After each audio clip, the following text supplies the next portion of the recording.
Okay, so I ordered a 7-inch Joytech Tesla coil, and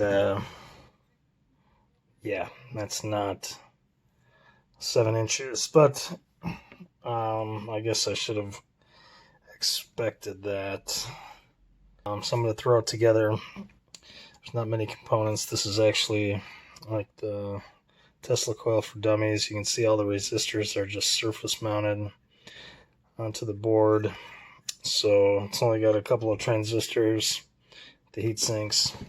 It did come with a small 12-volt power supply, an audio cable, and some thermal paste. So maybe that's why I paid extra money for this. Anyway, we're going to give it a shot. The wires, you can see, were just kind of tucked in there. So I'm going to throw this together real quick and see if it works.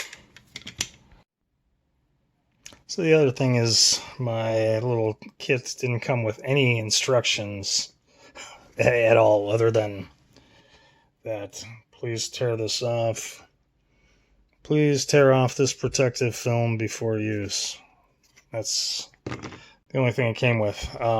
So I'm assuming I'm going to put the Tesla coil through here. I think the winding is built into the board with this.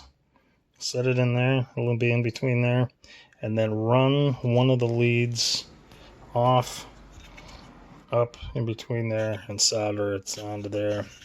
Maybe glue it, heat gun, hot glue gun to this thing. That's what we're going to try. Okay, the moment of truth. We're going to try plugging it in. You can tell this kit was put together as an afterthought. Because the on-off switch is literally down in between the two heat sinks. I thought that was kind of stupid when I was putting it together, but it is.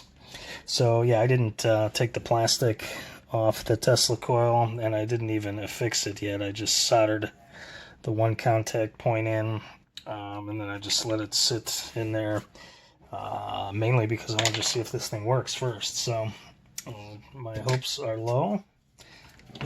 Let's see if I can plug it in.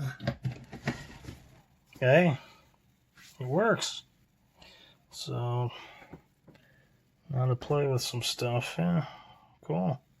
So now I'm wishing that I had affixed the coil to the bottom, because now I gotta obviously play with it again to get it all glued together down there, and put on these last nuts to put the bottom on. But I'll go ahead and do that. Micro Tesla coil. So I think my initial reaction on this was probably a little harsher than it needed to be. Obviously it's not what I ordered, but it's not necessarily all bad. As far as like a little desktop Tesla coil goes, this one definitely has some advantages. It was, small. It's very, very easy to put together. Literally, most of the stuff was already, surface mounted on what's the bottom of the board.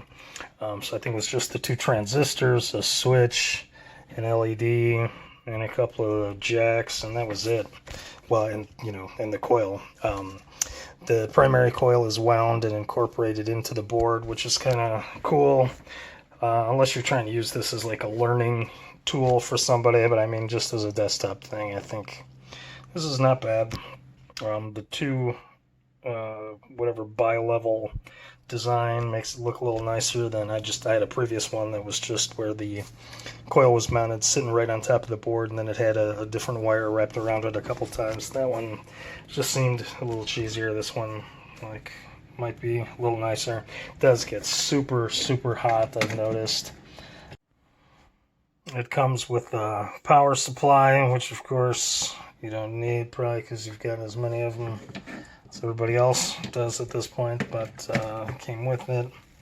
It also came with the thermal paste, a couple other. It came with the audio cord, which I've not even played with yet, but you can see it does jump. It's a little hot. The bulb works. So yeah, it's kind of a fun little project. Cheap. I think you can get it for about $10-12 online. And I would like to get the original 7-inch one I ordered, because that's not 7 inches. But we'll live with it. Enjoy.